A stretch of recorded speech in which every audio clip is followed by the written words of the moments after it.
الحمد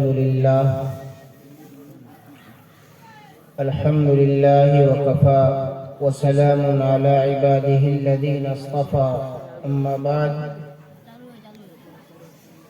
وعن علي رضي الله تعالى عنه قال قال رسول الله صلى الله عليه وسلم إذا فعلت أمتي 15 خصلة هلت بها البلاء قالوا وما هي يا رسول الله قال إذا كان المغنم دولا والأمانة مغنما والزكاة مغرما وأطاع الرجل زوجته وعق أمه وبر صديقه وجفا أباه إلى آخر الحديث أو كما قال عليه الصلاة والسلام۔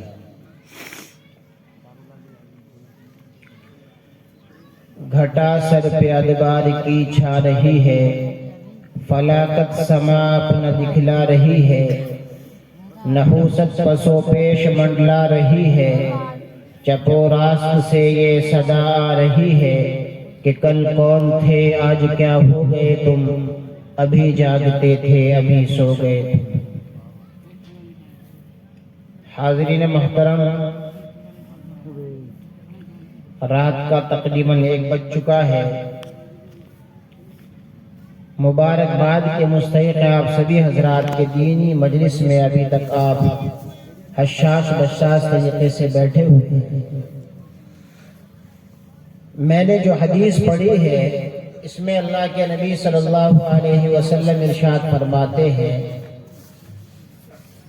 کہ جب امت 15 کام کرنے لگے گی تو مصیبتوں کے پہاڑ اس پر ٹوٹ پڑیں گے۔ صحابہ کرام رضوان اللہ تعالی علیہم اجمعین نے عرض کیا، اے اللہ کے نبی صلی اللہ علیہ وسلم، وہ کام جن کے کرنے پر مصیبتوں کے پہاڑ ٹوٹ پڑیں گے آپ ہمیں بتائیں، تاکہ ہم اپنے معاشرے کو ان برائیوں سے پاک رکھیں، ان برائیوں کو اپنے معاشرے میں جنم نہ ہونے دیں۔ اللہ کے نبی صلی اللہ علیہ وسلم نے صحابہ کو بتائی۔ آپ حضرات ان باتوں کو سننے کے ساتھ ساتھ دنیا کے اندر جو حالات ہیں ان حالات کو اپنے ذہن میں رکھ کر اس حدیث کو سنیں۔ اللہ کے نبی صلی اللہ علیہ وسلم نے پہلے اور دوسرے نمبر پر ارشاد فرمایا، اذا كان المغنم دولا والامانة مغنما، جب امت کے افراد مال غنیمت کو دولت سمجھنے لگ جائیں اور امانت میں خیانت کرنے لگ جائیں تو سمجھو کہ مصیبتوں کے پہاڑ ٹوٹ پڑیں گے۔ مال غنیمت وہ مال کہلاتا ہے کہ مسلمانوں کی جماعت ان دشمنوں کے سامنے محاذ آرائی پر جاتی ہے جو اسلام کی راہ میں روڑا اٹکاتے ہیں۔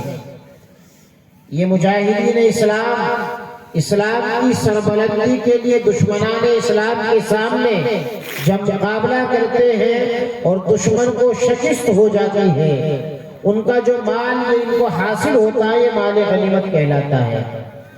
اس مال کے متعلق حکم یہ ہے کہ یہ مال جو مجاہدین جنگ کے اندر شریک ہوئے ہیں ان کے درمیان تقسیم کر دیا جائے، لیکن جس کے پاس پورے ملک کا خزانہ موجود ہے اس کی نیت میں فتور آ جائے اور اس کو خزانے کے اندر جمع کرا دے۔ اور ایک وہ آدمی جو 300 500 700 روپے کمانے والا عام آدمی، اس کی نیتوں میں بھی فتور آ جائے، یعنی معاشرے کا چھوٹا آدمی اور جس کے پاس ملک کا سارا خزانہ موجود ہے، جب ان کی نیتوں میں فتور آ جائے تو سمجھو کہ مصیبتوں کے پہاڑ ٹوٹ پڑیں گے۔ اللہ کے نبی صلی اللہ علیہ وسلم نے امانت کا کس قدر اہتمام کیا؟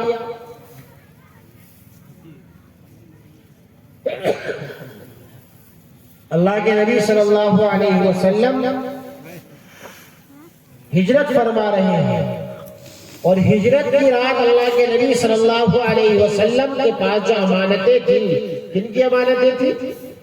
مشرکین مکہ کی امانتیں تھیں، جو آپ کی جان کے دشمن تھے، آپ کو قتل کرنے کے لیے باہر کھڑے ہوئے ہیں، لیکن اللہ کے نبی صلی اللہ علیہ وسلم حضرت علی کو اپنے بستر پر لٹاتے ہیں اور کہتے ہیں علی میرے جانے کے بعد کوئی یہ نہ کہہ دے کہ محمد ہماری امانتیں ہڑپ کر گیا، ہضم کر گیا، یہ فلاں کی امانتیں فلاں کی امانتیں ان کے حوالے کر دینا۔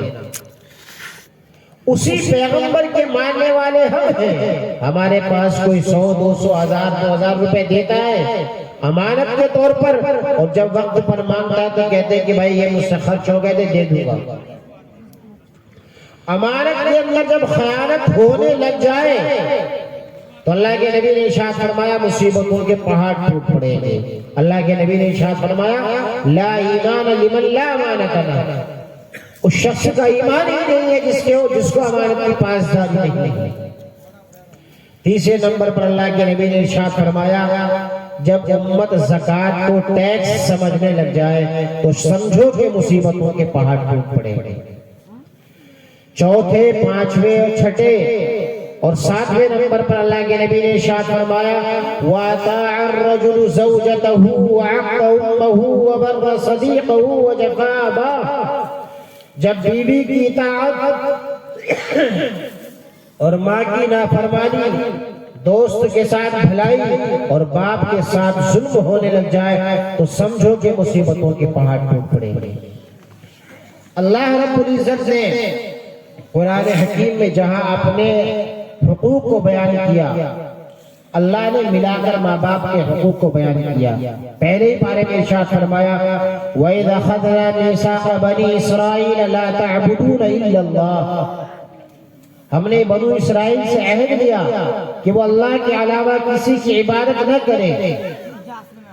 بالکل ملا کر کے ارشاد فرمایا وَبِالْوَالِدَيْنِ إِحْسَانًا، ماں باپ کے ساتھ حسن سلوک کرو۔ اللہ کے نبی صلی اللہ علیہ وسلم ایک موقع پر حضرت معاذ رضی اللہ تعالیٰ کو نصیحت کرتے ہوئے ارشاد فرماتے ہیں یا معاذ لا تشرک باللہ شیئا، اے معاذ اللہ کی ذات میں شریک مت ٹھہراؤ۔ کہاں تک؟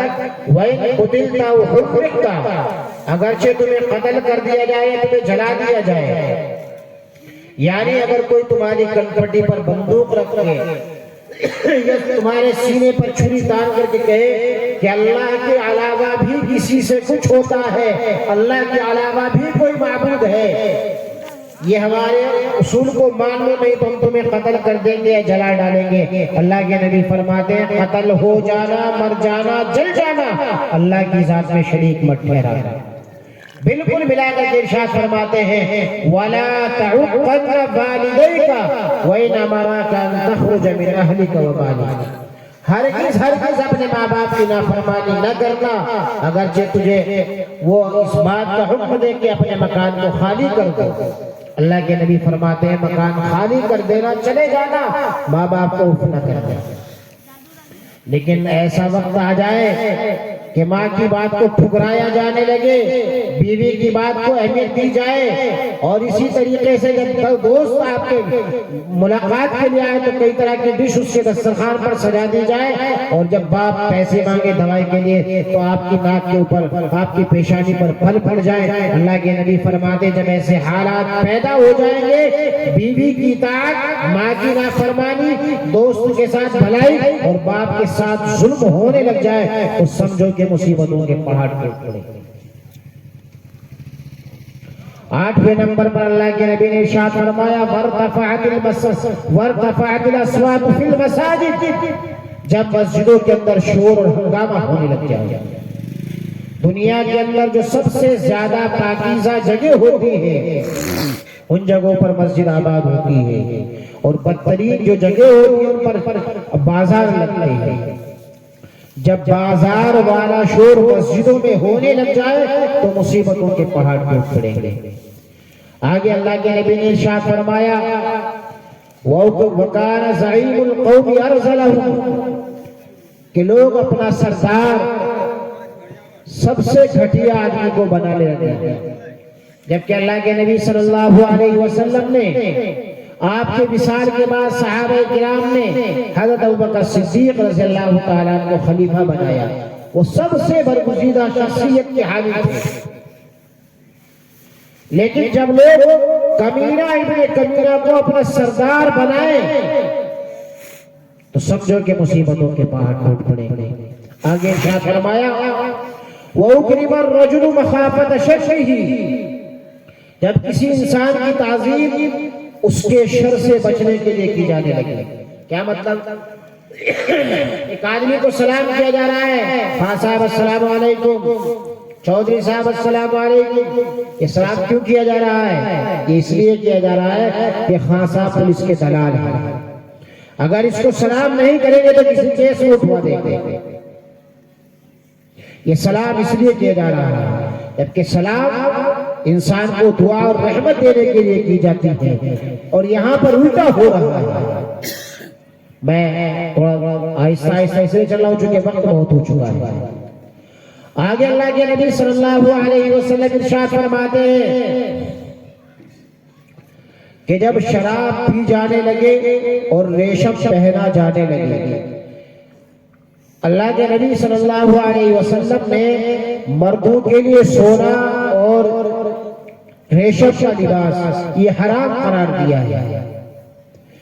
شراب کی خباثت سے بھی آپ نے حضرت کا بیان سنا، شراب ام الخبائث ہے، اس سے انسان کی عقل معوف ہو جاتی ہے۔ جب شراب عام ہو جائے، اس کو پینے لگ جائے تو سمجھو کہ مصیبتوں کے پہاڑ ٹوٹ پڑیں گے۔ آگے اللہ کے نبی صلی اللہ علیہ وسلم نے دو باتوں کو بالکل ملا کر ارشاد فرمایا، جب گانے بجانے والیوں کو پسند کیا جانے لگے،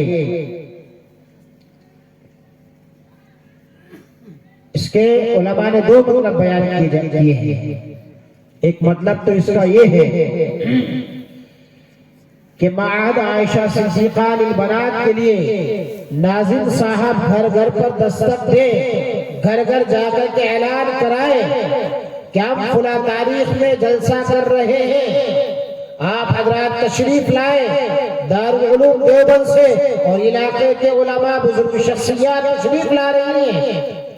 لیکن جب مجمع یہاں پر جتنا ہونا چاہیے امید کے مطابق نہ آئے، اور اگر اس کے بالمقابل کسی کے کان و کان میں خبر ہو جائے کہ فلمستان سے، فلمی دنیا سے کوئی ایکٹرس آ رہی ہے، اس کا گانا ہوگا، اس کا ڈانس ہوگا، عام اعلان بھی نہیں کیا گیا ہے، تو مجمع اس قدر ٹوٹ پڑے کہ پیر رکھنے کی جگہ نہ ملے۔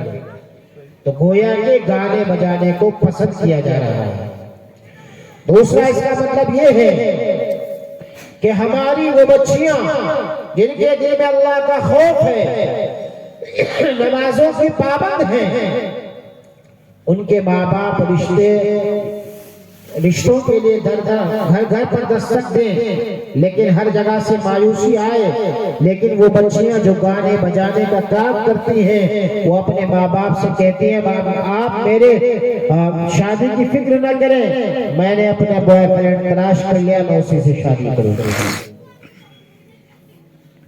جبکہ اللہ کے نبی صلی اللہ علیہ وسلم نے نکاح کے متعلق یہ حکم ارشاد فرمایا، انسان 4 بنیادوں پر شادی کرتا ہے۔ پہلے نمبر پر خوبصورتی کی بنیاد پر، دوسرے مالداری کی بنیاد پر، تیسرے خاندان کی بنیاد پر، چوتھے تقوی کی بنیاد پر۔ اللہ کے نبی نے ارشاد فرمایا تقوی والی بنیاد کو مضبوطی سے پکڑو، اگر متقی لڑکی مل جاتی ہے اس کے یہاں پر پیغام نکاح بھیجو۔ اللہ کے نبی صلی اللہ علیہ وسلم نے فرمایا اور صحابہ نے عمل کر کے دکھایا۔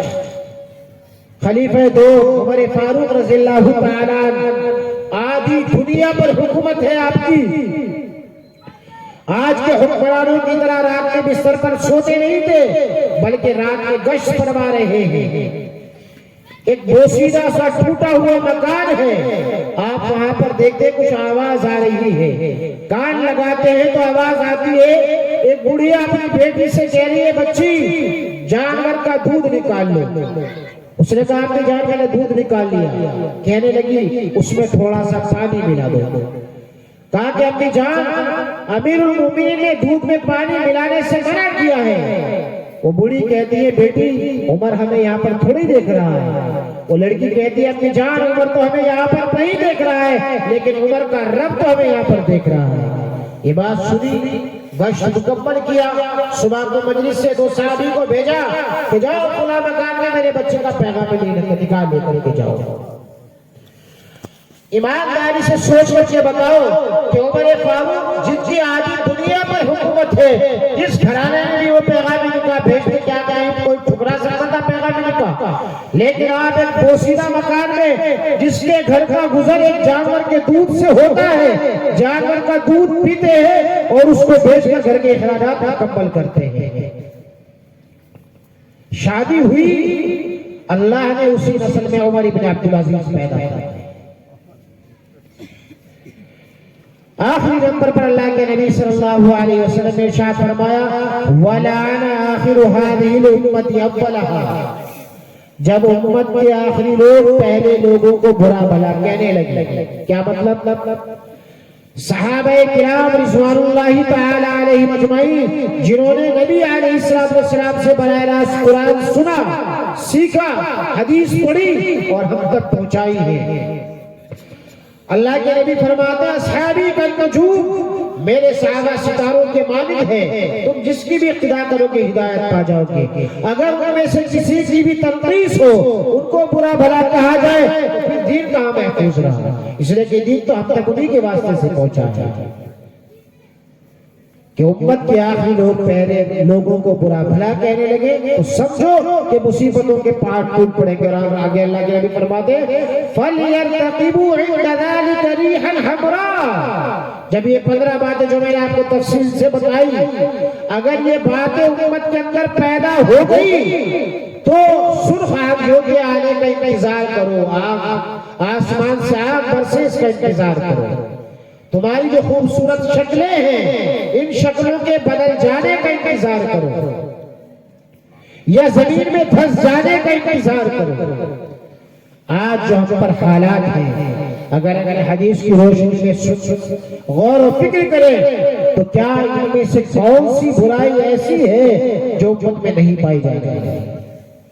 اس لیے توبہ کریں. ہمارے اندر اگر کوئی برائی پائی جاتی ہے توبہ کریں, اور جن میں پائی جا رہی ہے ان سے ختم کرانے کی فکر لیں. اس لیے کہ ہم تو امت دعوت ہیں, کریں گے انشاءاللہ. لیکن چونکہ وقت زیادہ ہو گیا ہے, بس تھوڑا سرسری طور پر میں نے ترجمہ کر دیا, ورنہ یہ عنوان اتنا اہم ہے کہ اس کے لیے وقت درکار ہوتا ہے. اللہ سے دعا ہے کہ اللہ رب العزت ہمیں کہنے سننے کے مطابق عمل کی توفیق نصیب فرمائے اور اس ادارے کو دین دنیا چوک کی طرف نصیب فرمائے. آمین. وآخر دعوانا الحمدللہ.